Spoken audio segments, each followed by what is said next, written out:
भाजपा के राष्ट्रीय अध्यक्ष जेपी नड्डा जी की मैराथन बैठक आपके साथ हुई है, क्या निर्देश दिए हैं, क्या देखते हैं विधानसभा चुनाव? देखिए, ये भारतीय जनता पार्टी की कोर कमेटी की बड़ी महत्वपूर्ण बैठक थी और इसमें माननीय अध्यक्ष जी और माननीय जो संगठन महामंत्री जी हैं, दोनों के द्वारा जो 4.5 वर्षों का कार्यकाल है और जिस तरह से आपसी समन्वय नेताओं में है, उस समन्वय को बरकरार रखते हुए आगे बढ़ने की आवश्यकता पर बल दिया गया, ताकि जो संभावनाएं हैं उनको नौजवानों के साथ जुड़ के, उनको भूतपूर्व सैनिकों के साथ जुड़ के, महिलाओं के साथ और अनुसूचित जाति के उत्थान की जो योजना है उनका प्रॉपर एग्जीक्यूशन हो जाए। इन सभी चीज़ों पर फोकस करके इन सारी जनभावनाओं को डब्बे में समेट कर गोल्ड मेडल जीतना।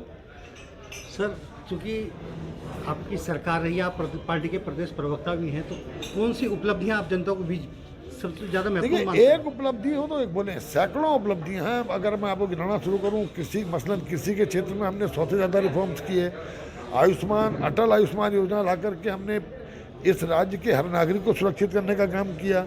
मुख्यमंत्री स्वरोजगार योजना से हमने नौजवानों को जो रोजगार देने का काम किया। पूरे देश में अकेला हम जो राज्य हैं जिन्होंने, अगर आप देखेंगे, जो कोविड काल में जिस तरह से गांव-गांव तक सुदूर क्षेत्रों में जाकर के लोगों को वैक्सीनेट करने का काम किया, और आज हम 67% वैक्सीनेशन में पहुंच चुके हैं। ये अपने आप में बहुत, और मुफ्त वैक्सीनेशन। तो मैंने कहा, हेल्थ सेक्टर से लेके, स्पोर्ट्स से लेके, एजुकेशन सेक्टर से लेके, एग्रीकल्चर सेक्टर से लेके, जितने सेक्टर्स हैं, हर सेक्टर में तमाम उपलब्धियां सरकार की हैं। और ये उपलब्धियां मैं समझता हूं अपने आप में कांग्रेस को आईना दिखाने के लिए काफ़ी है। सर, अगर आप सरकार में सब कुछ ठीक था तो अचानक से फिर मुख्यमंत्री क्यों बदलने पड़े? देखिए, जनता ये सवाल आपसे पूछेगी। जनता, देखिए, भारतीय जनता पार्टी जिन नीतियों को, जिन कार्यक्रमों को लेकर के 2017 में जनता के बीच गई थी, और जो इलेक्शन मैनिफेस्टो था, वही नीतियां, वही कार्यक्रम, और उसी मैनिफेस्टो में आगे बढ़ रहे हैं। हम 2017 के चुनाव में किसी चेहरे को लेकर नहीं गए थे। 2017 का चुनाव की आप याद करिए, बिना चेहरे के भारतीय जनता पार्टी की नीतियां, उनके कार्यक्रम और मैनिफेस्टो, और मोदी जी का व्यापक नेतृत्व, इसको लेके हम 17 में गए। तो इस बार भी वही स्थिति है। मोदी जी ने डबल इंजन की बात की थी, लेकिन यहाँ तो बहुत सारे इंजन बदल दिए गए।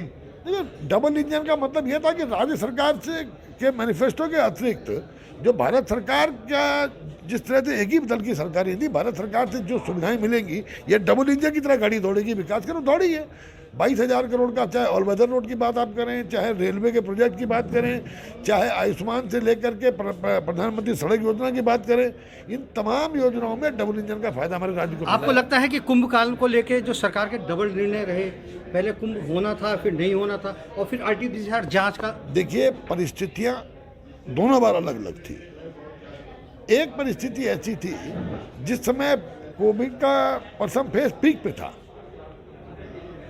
तो सरकार ने निर्णय लिया कि हम कुंभ का आयोजन बहुत स्मॉल स्केल पे करेंगे। जब दूसरी परिस्थिति आई तो उस समय लगता था कि कोविड की जो परिस्थितियां खत्म हो गई, तो सरकार ने निर्णय लिया कि हम इसको व्यापक स्तर पे करेंगे। अचानक सेकेंड फेज का आना हुआ, हम लोगों को फिर, देखिए, सरकार में कोई भी निर्णय ऐसा नहीं है जो जनहित में जिस पर रोल बैक ना किया जाए।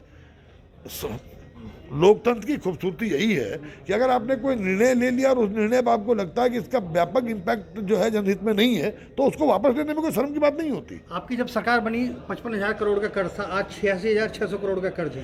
देखिए, ये एक निरंतर प्रक्रिया है, क्योंकि ब्याज का पैसा से लेकर तमाम चीज़ें हम लोगों को देनी होती हैं। लेकिन जो सबसे बड़ी चीज़ है कि जन अपेक्षाओं को पूरा करना।